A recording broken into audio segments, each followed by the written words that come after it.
তোমার চিন্তার প্রসারতা বাড়াইতে হবে, তোমার চিন্তার ভিন্নতা বাড়াইতে হবে তোমার মধ্যে। তোমাকে এভারেজ হলে হবে না।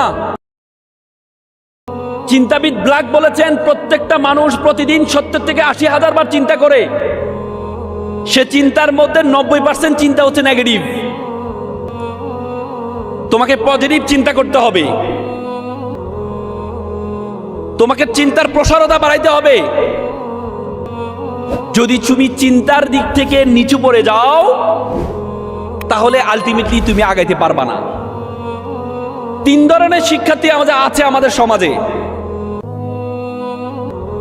আমরা 3 ধরনের চিন্তা করি। আমরা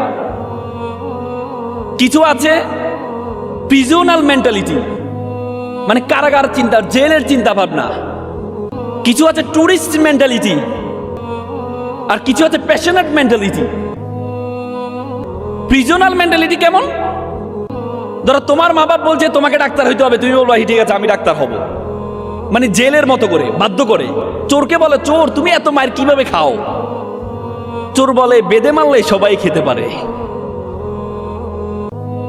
প্রিজনাল মেন্টালিটি, তাদের সফলতার হার হচ্ছে মাত্র 3%। টুরিস্ট মেন্টালিটি, গিয়ে আমরা ট্যুর করতে যাই না, গিয়ে দেখি না, যদি ভালো লাগে তাহলে থেকে যাব, এই ঘুরে আসি না। মা যেহেতু বলেছে ডাক্তার হওয়ার জন্য, একটু ডাক্তার চেষ্টা করে দেখি না, যদি ভালো লাগে ডাক্তার হব, না হলে MBBS পাস করার পর BCS এর দিকে চলে যাব। মানে টুরিস্ট মেন্টালিটি, এদের সফলতার হার হচ্ছে মাত্র 7 থেকে 8%। আর যারা প্যাশনেট মেন্টালিটি, প্যাশনেট চিন্তা করে, হার্ভার্ড ইউনিভার্সিটির একটা গবেষণা হয়েছে, 1500 জন নিয়ে একটা গবেষণা হয়েছে। তারা 1500 জনকে জিজ্ঞেস করেছে, আচ্ছা তুমি কি বেতনের জন্য চাকরি করো বা পড়াশোনা করো, নাকি ভালো লাগে এই জন্য পড়াশোনা করো বা চাকরি করো? তার মধ্যে 1300 জন বলেছে যে আমরা টাকার জন্য বা বেতনের জন্য চাকরি করি, পড়াশোনা করি।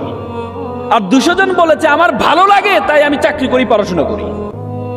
পরবর্তী 30 বছর পর সফলতার হার যখন দেখতে পেয়েছে, তারা দেখতে পেয়েছে যারা বলেছে যে আমি ভালো লাগে এই জন্য পড়াশোনা করি, এই জন্য চাকরি করি, তারা যারা বলেছেন টাকার জন্য করে, তাদের চেয়ে প্রায় 10 গুণ সফলতার হার সবচেয়ে বেশি। তার মানে তোমাকে ভালো লাগতে হবে, ভালো লাগার মেন্টালিটিটা তৈরি করো, ভালো লাগার মেন্টালিটিটা তৈরি করো। মা বাবা বলবেই তোমাকে, মা বাবা তোমাকে বলবেই তুমি ডাক্তার, তোমার চাচা ডাক্তার হয়েছে তুমি ডাক্তার হও, তোমার বোন শিক্ষক হয়েছে তুমি শিক্ষক হও। কিন্তু মনকে জিজ্ঞেস করো, মনকে জিজ্ঞেস করো তোমার মন কি চায়। তোমার মন যদি চায়, তোমার মন যদি চায় তুমি ভালো ফটোগ্রাফার হবা, তুমি সেটা হও। তোমার মন যদি চায় তুমি ভালো প্লেয়ার হবা, তুমি সেটা হও। মনকে প্রাধান্য দাও। শিক্ষার্থীরা একটু দাঁড়াও, সবাই শিক্ষার্থীরা দাঁড়াও। এতদিন মা বাবা বলেছে, আত্মীয় স্বজন বলেছে কোনো কিছুর দিকে তাকাবা না, চোখটা বন্ধ করবা, বুকে হাত দাও, একটু বুকে হাত দাও, বুকে হাত দাও, চোখ বন্ধ করবা। চোখ বন্ধ করে বলবা যে আমি, আমার ভালো লাগে, আমি এটা হতে চাই। চোখ বন্ধ করো, আমি 5 সেকেন্ড চোখ বন্ধ করো। নিজের মনের কথা, মা বাবা কি বলেছে, শিক্ষক কি বলেছে, ভাইয়াকে দেখে আজকে মনে হইলো না আজকে আইনজীবী হব, নো, তোমার মনে কি চায়, অন্তরে কি চায়। আমি 5 পর্যন্ত 1 2 3 4 5, ঠিক আছে চোখ খোলো। একজন একটু হাত তুলে বলো, একজন কি কি হতে চাও তুমি? সরি, ডাক্তার হতে চাও। তোমার পরিবারে কেউ ডাক্তার আছে? কেউ বলেছে ডাক্তার হওয়ার জন্য? আমরা তো প্যারাগ্রাফ পড়ি, I want to be a doctor, সহজ এটা প্যারাগ্রাফ না, সেটা নাকি তোমার মনে চায় তুমি ডাক্তার হবা? কোনটা মনে চায়? গুড। আরেকজন, একটা ছেলে হাত তোলো, হ্যাঁ কি হতে চাও? Sorry, astronomer, good. জোরে একটা হাতে তালি দাও দুজনের জন্য। এবার আবার চোখ বন্ধ করবা, চোখ বন্ধ করে আমি ডাক্তার হতে চাই, আমি অমুক মেডিকেলে পড়তে চাই। আমি বিজ্ঞানী হতে চাই, আমি বুয়েট কুয়েট চুয়েট এই জায়গায় পড়তে চাই, নট অনলি ইন বাংলাদেশ। পড়াশোনা করার জন্য বোনুর কাছে গিয়েছে, এক জায়গায় একটা পরীক্ষা দিব, পরীক্ষার ফি নেই।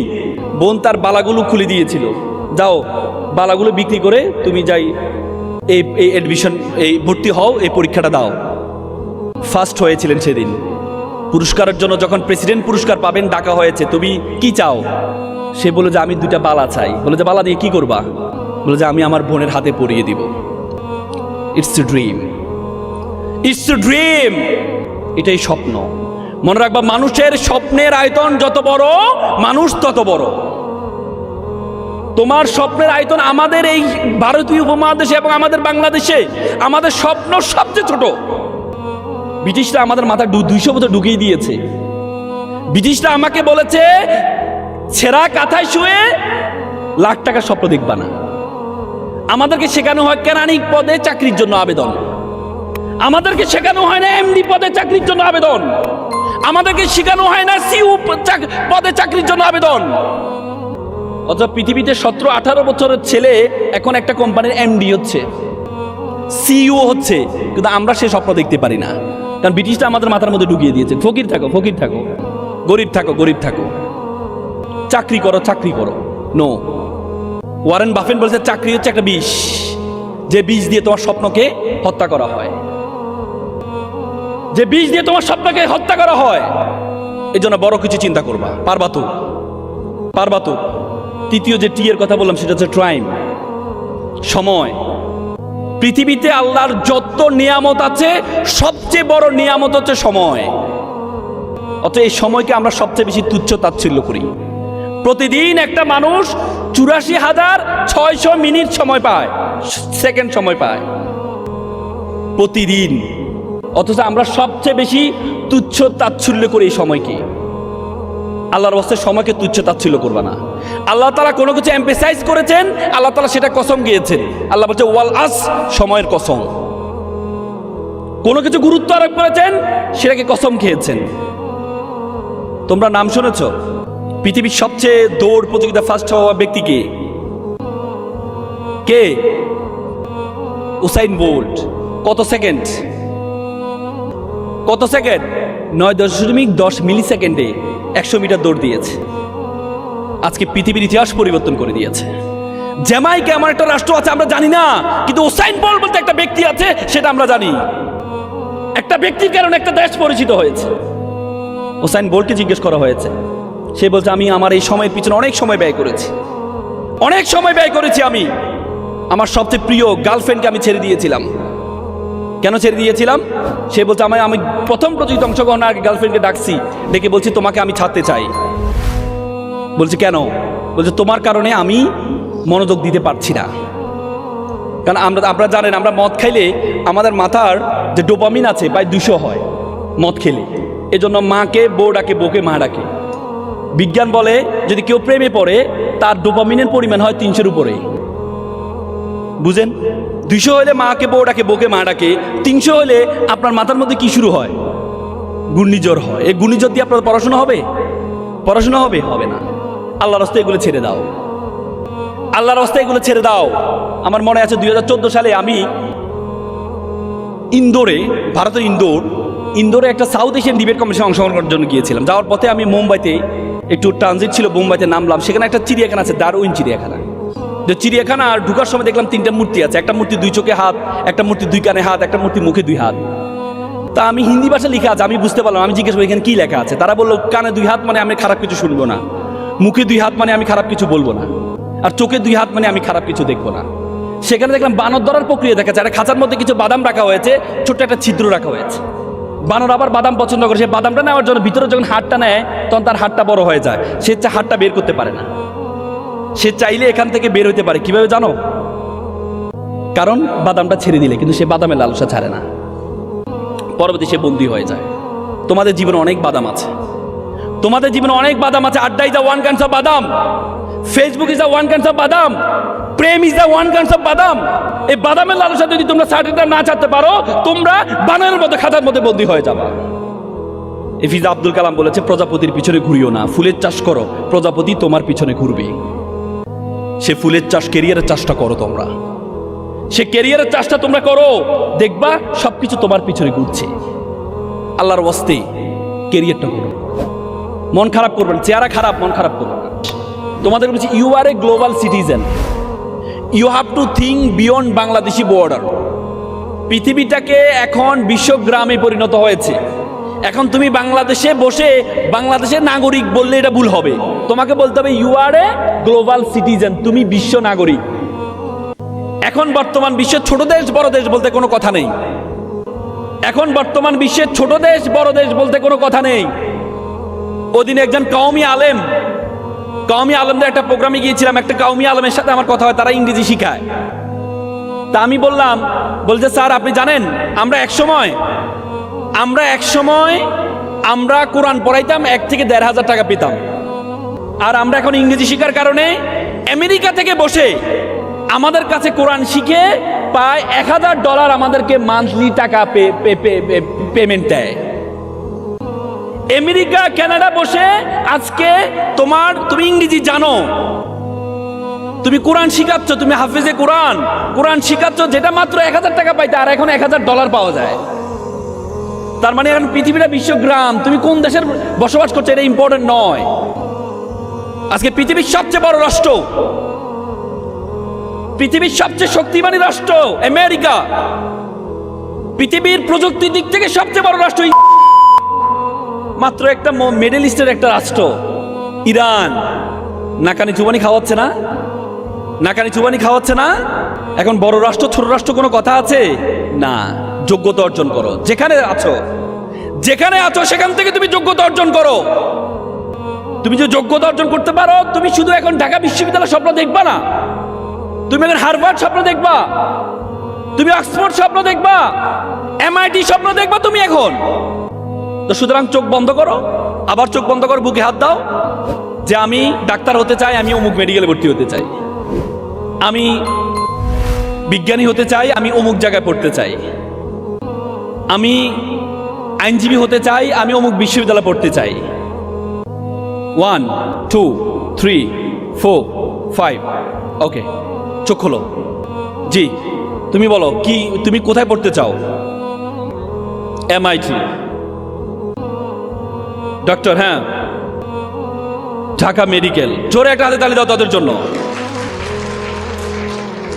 আজকে আমি জানি প্রত্যেকে এমন একটা স্বপ্ন দেখেছো যে আমি এই জায়গায়, আমি এখানে পড়তে চাই। আজকে বাসায় গিয়ে প্রথম কাজ হবে তোমার টেবিলের সামনে সুন্দর করে লিখবা, I want to be a doctor, I want to admit in Dhaka medical college. Okay, পারবা? বড় করে তোমার টেবিলের সামনে লিখবা। ছেলেদের মানিব্যাগ আছে, মানিব্যাগে যেখানে ছবি রাখো, ছবি রাখবা না, সেখানে লিখবা আমি ডাক্তার হতে চাই, ঢাকা মেডিকেল ভর্তি হতে চাই। মেয়েদের যেই কি আছে, পার্স আছে, সেটার মধ্যে তোমরা লিখে রাখবা। প্রতিদিন একবার যেন তুমি দেখতে পাও যে তোমার স্বপ্নটা কি, তুমি কোথায় পড়তে চাও। প্রতিদিন একবার। পারবা তো? পারবা? বসো। আর অভিভাবক যারা আছেন, আপনাদের মধ্যে আহ্বান থাকবে, আল্লাহর ওয়াস্তে আপনি আপনার সন্তানের এই স্বপ্নটাকে লালন করেন, ওন করেন। আপনি আপনার মতো করে চিন্তা করবেন না, সন্তানকে সন্তানের মতো চিন্তা করতে দেন, তাকে সেই সুযোগটা দেন, দেখবেন সে কি হবে আপনি চিন্তাও করতে পারবেন না। আজকে আমাদের বিশ্ববিদ্যালয়গুলোতে যান, মেডিকেলগুলোতে যান, আপনি ঢাকা বিশ্ববিদ্যালয়ে যাবেন, যদি বলে যে তুমি ঢাকা বিশ্ববিদ্যালয় পড়ো, হতাশ কেন? সে বলছে আমার স্বপ্ন ছিল ঢাকা মেডিকেলে পড়বো, ভর্তি হয়েছে ঢাকা বিশ্ববিদ্যালয়। ঢাকা মেডিকেলে যান, বলছে তুমি ঢাকা মেডিকেলে পড়ো, হতাশ কেন? বলছে আমি চাইছিলাম বুয়েটে পড়ার জন্য, পড়ি ঢাকা মেডিকেলে। বুয়েটে যান, বলছে আমি চাইছিলাম MIT-তে পড়ার জন্য, হঠাৎ করে বুয়েটে চান্স পেয়ে গেছি। মানে কি, আমাদের কি নেই? আমাদের কোনোটার মধ্যে কি স্যাটিসফ্যাকশন নেই। এই জন্য আল্লাহর ওয়াস্তে যেটা তুমি ওন করেছো, তুমি চাইছিলা এটা কিন্তু পেয়েছো এটা, এটাকে নিয়ে তুমি এগিয়ে যাবা। পারবা তো? ইনশাল্লাহ পারবা তো? টার্গেট মনে রাখবা, মানুষ স্বপ্নের আয়তন যত বড়, মানুষ তত বড়। একটা জেলের ছেলে ছিল, এই উপমহাদেশের একজন ব্যক্তি, তার বাবা নৌকা চালাইতো, মাছ ধরতো সবসময়। তো ছেলেটা স্কুলে পড়তো, বাট বাবার সাথে মাছ ধরতে যেত। যখন মাছটা নিত, তখন সে মাছের যেই বক্সটা আছে, বক্সটা নিয়ে যেত। লোকজন তাকে হাস্যকর করে বলতো, এই জেলের ছেলে, এই জেলের ছেলে, কতটুকু মাছ পাইছো? সে মন খারাপ করত, আবার বলতো আমার বাবার নিচের দিকে জাল ফেলেছে, এই জন্য মানুষ তাকে জেলে বলে, আমি উপরের দিকে জাল ফেলবো, মানুষ একদিন আমাকে নিয়ে গর্ব করবে। সে ব্যক্তিকে জানো? APJ Abdul Kalam, missile man. নিয়মিত ইসলামিক মোটিভেশন ও বিখ্যাত আলেমদের ওয়াজের ভিডিও শুনতে আমাদের চ্যানেলটিকে সাবস্ক্রাইব করুন। বাংলাদেশ সবচেয়ে বেশি আত্মহত্যার হার, সবচেয়ে বেশি শিক্ষার্থীরা বেশি আত্মহত্যা করে। দেখা গিয়েছে গত বছরে শুধু বিশ্ববিদ্যালয় মেডিকেল পড়ুয়া প্রায় 102 জন আত্মহত্যা করেছে। কেন? মন খারাপ হয়, হতাশ, অল্পতে হতাশ হয়ে যায়। চেহারা, আল্লাহ আমার চেহারা ভালো দেয় না, আমার বন্ধুর চেহারা ভালো দিয়েছে। আমি কালো, আমার বন্ধু সাদা। আমি একটা ভালো পরিবারে ওন করি না, আমার বন্ধুরা ভালো পরিবারে ওন করে। আমরা হতাশ হয়ে যাই। না, হতাশ হবা না। আল্লাহ তাআলা প্রত্যেকটা মানুষের মধ্যে কিছু উইকনেস আছে, কিছু ইউনিকনেস আছে। আল্লাহ তাআলা বলেছে ওয়ামা খালাকনাস সামা ওয়াল আরদা ওয়ামা বাইনাহুমা বাতিলান। আমি আসমান এবং জমিনে যা কিছু আছে কোনো কিছু অনর্থক সৃষ্টি করিনি। আমি তোমাকে অনর্থক সৃষ্টি করিনি। আমি তোমাকে এমন একটা কাজের জন্য সৃষ্টি করেছি, সেই কাজ পর্যন্ত তুমি যেতে পারো নাই বলেই তুমি মনে করো তোমাকে আমি অনর্থক সৃষ্টি করেছি। আল্লাহ বলছে আমি তোমাকে উত্তম আকৃতি দিয়ে সৃষ্টি করেছি। আল্লাহ তাআলা বলেছেন লাকাদ খালাকনাল ইনসানা ফি আহসানি তাকওয়িম। আল্লাহ বলেছে আমি তোমাকে অতি উত্তম আকৃতি দিয়ে সৃষ্টি করেছি। এই কথাটি বলতে গিয়ে আল্লাহ 4 বার কসম খেয়েছেন। কয়বার? 4 বার। আল্লাহ বলছে তিনের কসম, ওয়া তুরি সিনিন, সিনা পর্বতের কসম, ওয়া হাযাল বালাদিল আমিন, শহরের কসম, লাকাদ খালাকনাল ইনসানা ফি আহসানি তাকওয়িম। আমি তোমাকে উত্তম আকৃতি দিয়ে সৃষ্টি করেছি। এরপর তুমি হতাশ হয়ে যাও, এরপর তুমি মন খারাপ করো। এই বিশ্বতে যা কিছু আছে সবকিছু তোমার আর আমার জন্য সৃষ্টি করেছে। আল্লাহ তাআলা যে হুয়াল্লাযী খালাকালাকুম মা ফিল আরদি জামিয়া, আসমান এবং জমিনে যা কিছু আছে সবকিছু আমি তোমার জন্য সৃষ্টি করেছি। I created everything for you and you are created only worship of Almighty. ওয়া মা খালাকতুল জিন্না ওয়াল ইনসা ইল্লা লিয়াবুদুন। সবকিছু আমি তোমার জন্য সৃষ্টি করেছি, আর তোমাকে আমি সৃষ্টি করেছি শুধুমাত্র আমার ইবাদত করার জন্য। What is the meaning of ইবাদত? What is the meaning of worship? আমরা তো বলি শুধু নামাজ রোজা রাখা ইবাদত। নো, পড়াশোনা করা সবচেয়ে বড় ইবাদত। ইসলামের প্রথম স্লোগান ছিল ইকরা, পড়ো। কোরআনে আল্লাহ তাআলা 32 বার নামাজের কথা বলেছেন, 32 জায়গায় জ্ঞান অর্জন করার কথা বলেছেন। আল্লাহ তাআলা হাল ইয়াস্তাবিল্লাযিনা ইয়ালামুনা ওয়াল্লাযিনা লা ইয়ালামুন, who knows and who doesn't know all are not same. যে জানে, যে জানে না, সে সমান নয়। আল্লাহ তাআলা এমফাসাইজ করেছেন প্রত্যেকটা ধর্ম। তুমি হিন্দু ধর্মের দিকে তাকাও, বেদ, ঋগ্বেদ, যজুর্বেদ, অথর্ববেদ, সমবেদ। বেদ শব্দের অর্থ হচ্ছে কি জ্ঞান। অত জ্ঞান ও তপস্বী। ঋগ্বেদে বলেছেন জ্ঞান অর্জন করা হচ্ছে তপস্যা, পূজা, আর্চনা। খ্রিস্টান ধর্ম তুমি ওল্ড টেস্টামেন্ট, নিউ টেস্টামেন্ট দেখো, প্রত্যেকটা যা gathering the knowledge is the best knowledge and best worship of almighty. Old টেস্টামেন্টও বলেছে, সেম কথা বলেছে। তো সুতরাং জ্ঞান অর্জন করো। পারবা তো ইনশাল্লাহ? পারবা তো ইনশাল্লাহ? তবে সাথে সাথে জ্ঞান অর্জন করা, পিতামাতাকে শ্রদ্ধা করা। মা বাবার দোয়া এবং ব্যর্থতা একসাথে চলতে পারে না, পারে না, পারে না। আবার মা বাবার বদদোয়া এবং সফলতা দুটিও একসাথে চলতে পারে না, পারে না, পারে না। আল্লাহর ওয়াস্তে এখানে অভিভাবক যারা আছেন, আপনাদের সন্তানদেরকে বদদোয়া দিবেন না। আপনার দোয়া যেমন কাজে লাগে তেমনি আপনার বদদোয়া কাজে লাগবে। কাবা শরীফের ইমাম ছিলেন বারকুনি। ওনাকে জিজ্ঞেস করা হয়েছে আপনি তো পড়াশোনা এত ভালো ছিলেন না, আপনি তো যে ইউনিভার্সিটি পড়ছেন ইউনিভার্সিটির টপ লিস্টে ছিলেন না, আপনি কাবা ঘরে ইমাম কিভাবে হলেন? উনি বলছে মায়ের বদদোয়ায়। মায়ের বদদোয়ায়? তো আমি খুব দুষ্ট ছিলাম, পড়াশোনা করতাম না, আমার মা সবসময় আমাকে বদদোয়া দিত, আল্লাহ তোর কাবা ঘরে ইমাম বানাক। তার মানে আল্লাহ কবুল করে নিয়েছেন। সুবহানাল্লাহ বলবেন না? কবুল করে নিয়েছেন। এই জন্য সন্তানকে যখন বদদোয়া দিবেন, ভালো জিনিস, তোরা আল্লাহ ইঞ্জিনিয়ার বানাক, তোরে আল্লাহ সৎ চাকরিজীবী বানাক, সরকারি চাকরিজীবী বানাক। মানে বদদোয়া দিবেন কি? পজিটিভ বদদোয়া। আপনার এটাও কাজে লেগে যাবে। আল্লাহ রাসূল মেরাজের দিন রাতে, যখন মেরাজের রাতে জান্নাতে দেখলেন একজন কোরআন পড়ছেন। আল্লাহ রাসূল জিবরাইল আলাইহিস সালামকে জিজ্ঞেস করলেন, এটা কে? এটা হচ্ছে আপনার সাহাবী হারিস ইবনে নোমান। হারিস ইবনে নোমান সে তো মারা যায় না, সে জান্নাতে কি করে? বলছে না, সে কোরআন পড়ছে। বলে আল্লাহ রাসূল মেরাজ থেকে যাওয়ার পর হারিস ইবনে নোমানকে ডাকলো, নোমান এদিকে আসো। তুমি কি ইবাদত করো? তোমাকে দেখলাম করে তুমি জান্নাতে কোরআন পড়ছো। তিনি বললেন, ইয়া রাসূলুল্লাহ, আমি তো কোনো স্পেশাল ইবাদত করি না, আমার মা অসুস্থ, আমার মাকে আমি প্রতিদিন খাওয়াই দিই, ওনাকে গোসল করিয়ে দিই, সারাদিন আমার এভাবে যায়। আল্লাহ রাসূল 3 বার বলছেন, কাযালিকাল বিররে কাযালিকাল বিররে কাযালিকাল বিররে। এটা হচ্ছে বিররুল ওয়ালিদাইন, এটা হচ্ছে বিররুল ওয়ালিদাইন। একটা ছেলে আমেরিকাতে ইঞ্জিনিয়ার হয়েছে, বড় ইঞ্জিনিয়ার হয়েছে, তার বাবা মারা গিয়েছে। মা কল করলো, বাবা তোমার বাবা মারা গিয়েছে, তোমার বাবার স্বপ্ন তুমি তোমার মা বাবার দাফনটা করবা। বলে যে আমি করব। একটু পরে সে তার খালাকে ফোন দিয়ে বলে, খালা মাকে বলো আমি আসতে পারবো না। বললো, কেন আসতে পারবে না? বলে যে আমার একটা ক্যারিয়ার, একটা প্রমোশন আছে, আমি যদি যাই আমার প্রমোশনটা বন্ধ হয়ে যাবে, আমি যেতে পারবো না, আমি টাকা পয়সা পাঠাচ্ছি, দাফন কাফনের ব্যবস্থা করো। মা একটু পরে ফোন দিয়ে বললো, বাবা এই জন্য কি তোকে মানুষ করেছিলাম, এই জন্য কি তোকে বড় করেছিলাম, তোর বাবা মারা গেছে তুই আসবি না, তোর ক্যারিয়ারটা বড় হয়ে গেল। তখন বললো যে মা একটু আবেগী কম হও, আমি যখন ক্লাস 4-এ পড়ি তখন আমার দাদা মারা গিয়েছিল, আমি লাশের পাশে কান্না করছিলাম, তুমি আমাকে জোর করে স্কুলে দিয়ে আসছিলে, তুমি আমাকে বলেছিলে যিনি মারা যাওয়া তিনি মারা যাবে, ক্যারিয়ারের সাথে কোনো কম্প্রোমাইজ করা যাবে না। সেদিন আপনার কথা থেকে আমি শিখেছি ক্যারিয়ারের সাথে কোনো কম্প্রোমাইজ করা যাবে না, যিনি মারা যাবে তিনি মারা যাবে। সন্তান আপনার থেকে দেখে শিখে, সন্তান আপনার থেকে দেখে শিখে। আল্লাহর ওয়াস্তে সন্তানকে ন্যূনতম এই শিক্ষাটা দেওয়ার চেষ্টা করবেন। অভিভাবকের এখানে যারা আছেন, সন্তানকে একটু সময় একটু বেশি দিবেন। আমরা সন্তানকে সময় দিতে চাই না, আমরা সন্তানকে কি দিই? সন্তানকে আমরা সময় দিই না। মনে রাখবেন, আপনার যতটুকু সম্পদ আছে, যতটুকু তার জন্য খরচ করার জন্য আপনি প্ল্যান করেছেন, তার অর্ধেক খরচ করবেন, আর যে সময়টা তার জন্য বরাদ্দ করেছেন তার ডাবল সময় সন্তানকে দিবেন।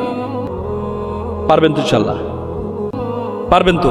আমি আবার বলছি, যে সময়টা সন্তানের জন্য আপনার বরাদ্দ করার প্ল্যান করেছেন সেই সময়টা কি ডাবল সময় দিবেন, আর যেই খরচটা তার জন্য করার জন্য বাজেট করেছেন তার অর্ধেক খরচ করবেন।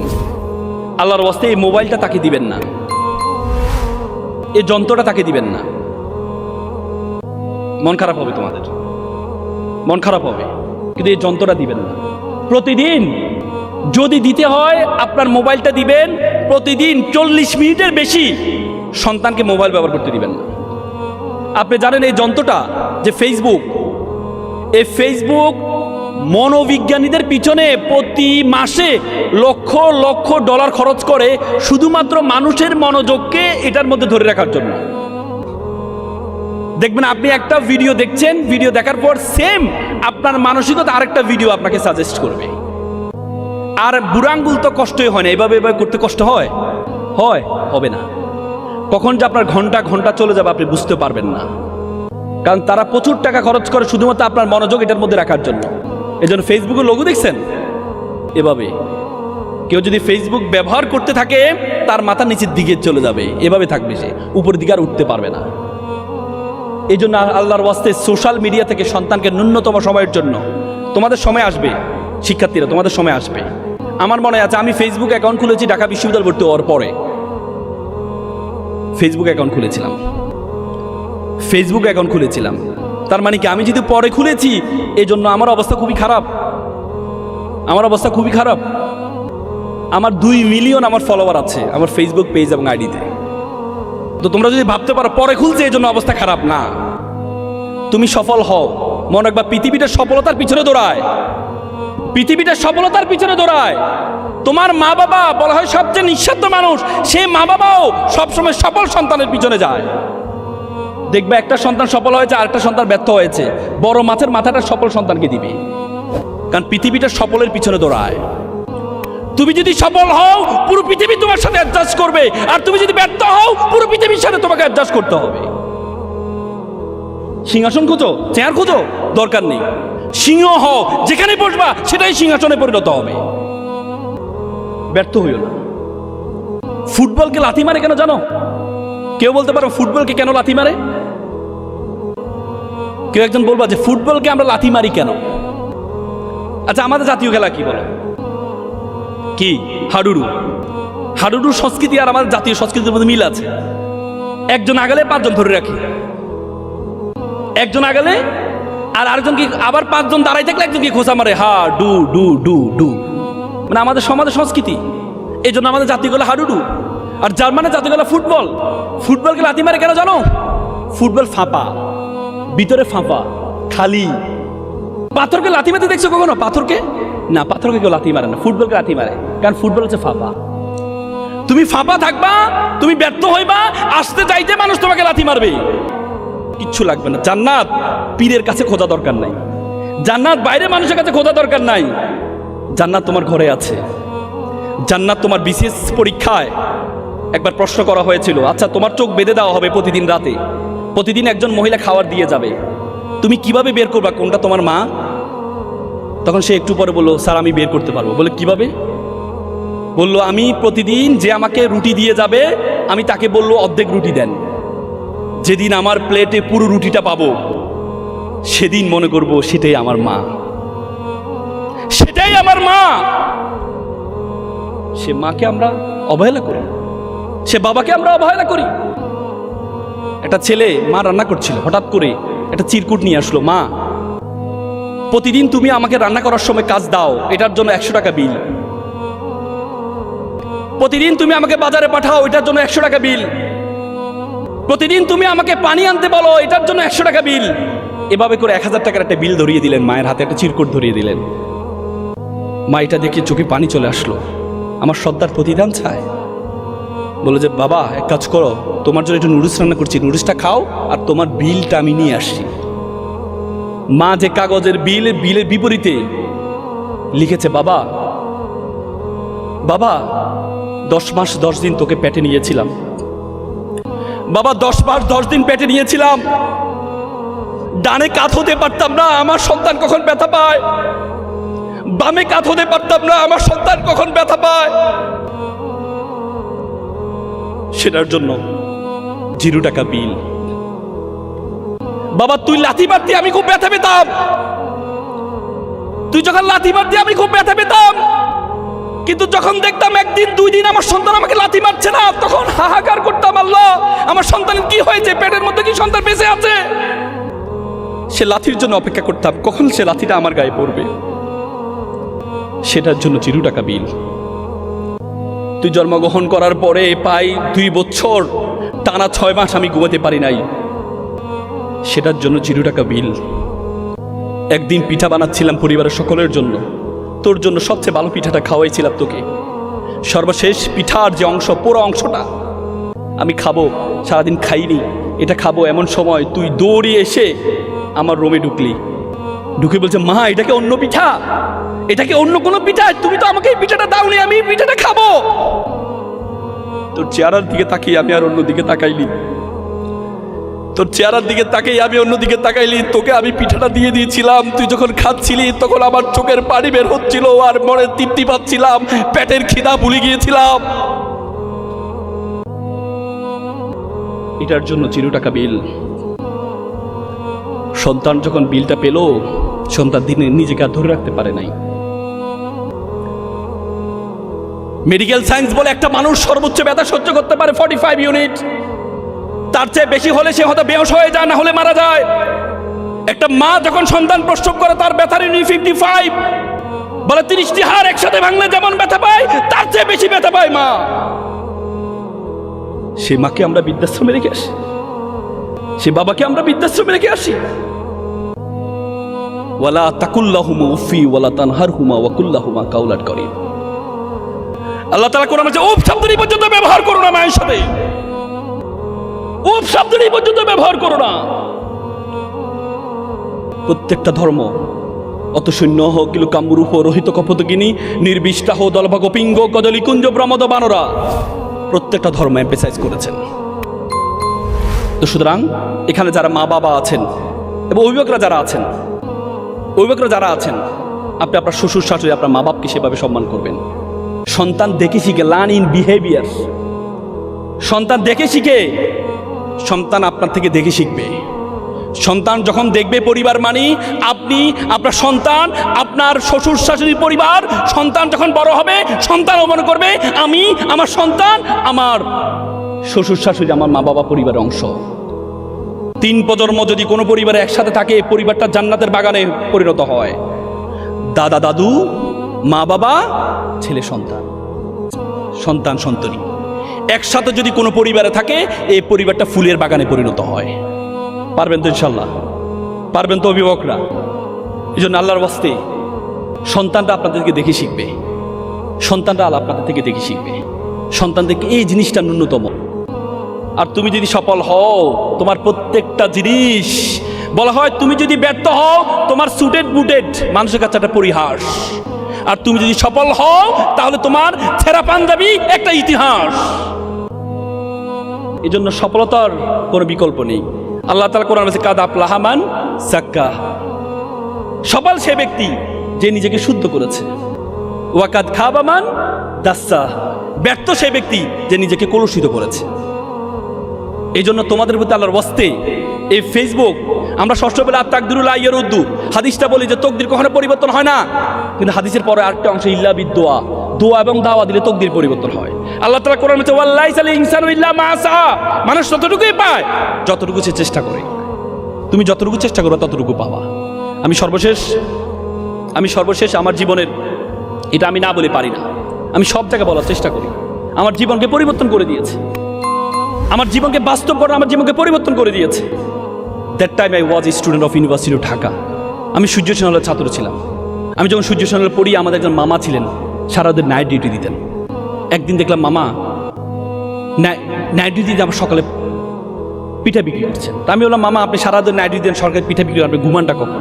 বলছে, মামা আমার জন্য দোয়া করবো, আমার ছেলেটা এই সিজিতে প্লাস পেয়ে, যদি এই সিজিতে প্লাস পায় আমার ছেলেকে আমি ঢাকা মেডিকেল ভর্তি করাবো। আমার খুব স্বপ্ন আমার ছেলেকে আমি ঢাকা মেডিকেল ভর্তি করাবো। বলছে, মামা ভালো কথা। কিছুদিন যাওয়ার পর দেখি দুপুরে ফল বিক্রি করে। তার মামা সারাদিন নাইট ডিউটি দেন, সকালে পিঠা বিক্রি করেন, দুপুরে ফল আপনি ঘুমানটা কখন? যে মামা আমার ছেলেটা এই সিজিতে প্লাস পেয়েছে, আমার ছেলেকে ঢাকা মেডিকেল ভর্তি কোচিং করে তো 30-35 হাজার টাকা লাগবে, এই জন্য আমি একটু কষ্ট করছি। তা আমি বললাম, মামা ছেলেকে ধর্মকর্ম শিখান্ত। বলছে, আমার ছেলে সময় পায় না, এমনি আমার ছেলে ভালো ছেলে।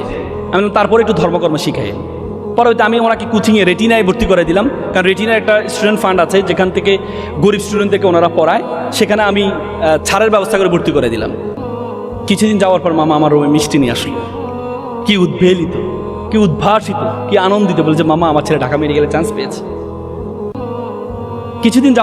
বেশ কিছুদিন যাওয়ার পরে একদিন রাতে আমি ব্যায়াম করার জন্য বেরোচ্ছি, আমরা মল চত্বরে ব্যায়াম করতে যেতাম রাত 12টার পরে। বেরোচ্ছে, দেখি মামা মাথাটা নিচ করে কান্না করছে। তা আমি বললাম, মামা আপনি কান্না করছেন কেন? মামা আমাকে ক্ষমা করবেন। মামা কি হয়েছে? মামা আমাকে ক্ষমা করবেন। মামা আমি আর পারছি না। আমি কি হয়েছে মামা? আপনার ছেলে ঢাকা মেডিকেলে পড়ে, আপনার এখন কান্না করার কি আছে?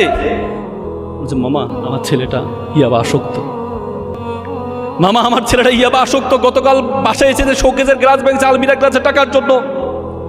বিশ্বাস করেন মামা, আমি মনে করছিলাম আমি যখন অসুস্থ হব, আমার ওয়াইফ যখন অসুস্থ হবে, আমার ডাক্তার ছেলে আমাকে সুস্থ করবে। বিশ্বাস করেন, আমরা সুস্থ মানুষকে আমার ছেলে অসুস্থ বানিয়ে দিচ্ছে। এমন বর্বর ছেলে তো আমি চাইনি, এমন অসভ্য ছেলে আমি চাইনি। With due respect to our guidance, আপনার ছেলেকে ডাক্তার বা ইঞ্জিনিয়ার বানানোর কোনো কাজ আসবে না। এই ছেলের মধ্যে যদি ধর্মীয় জ্ঞান না থাকে, এই ছেলে ভয়ঙ্কর আকার ধারণ করবে, ভয়ঙ্কর আকার ধারণ করবে। ইংল্যান্ডের শিক্ষা কমিশনের চেয়ারম্যান ছিলেন স্টিমলি হিল। 40 বছর ইংল্যান্ডের শিক্ষা ব্যবস্থা কোনো ধর্ম ছিল না। একদিন স্টিমলি হিল চিৎকার করে বলছিলেন, if you teach your children 3 years, তুমি তোমার সন্তানকে 3টে ইয়ার্স শিক্ষা দাও, রিডিং, রাইটিং, অ্যারিথমেটিক। তুমি যদি তোমার সন্তানকে 4র্থ আর্টটি শিক্ষা দিতে বলে যাও, দ্যাট ইজ আ রিলিজিয়ন, তাহলে তুমি তোমার সন্তান থেকে 5ম আর্টটি পাবা, রেস্কিলিটি, বর্বরতা, বর্বরতা, বর্বরতা। ধর্ম আপনাকে শিক্ষা দেয়, ওয়াকফিদ লাহুমা জানাউযুলা মিনার রাহমা ওয়াকুল রাব্বির হামুমা কামা রাব্বায়ানি সগীরা। আল্লাহ রাসূল বলেছেন, মান লাইসা মাল্লাম ইয়ারহামা সগীরা ওয়া লাম ইয়াকরু কাবীরানা। তুমি আমার উম্মত নও যদি বড়দেরকে শ্রদ্ধা না করো, ছোটদেরকে স্নেহ না করো। তো সুতরাং আমি তোমাদের আহ্বান জানাবো, অভিভাবকদের আহ্বান জানাবো, আপনি আপনার সন্তানকে বাংলা, ইংরেজি, ফিজিক্স, কেমিস্ট্রি যাই পড়ান, ন্যূনতম ধর্মটা পড়াবেন। যদি ধর্মটা পড়ান, তাহলে আপনার সন্তানটা একটা বড় আকার ধারণ করবে, একটা সম্পদে পরিণত হবে।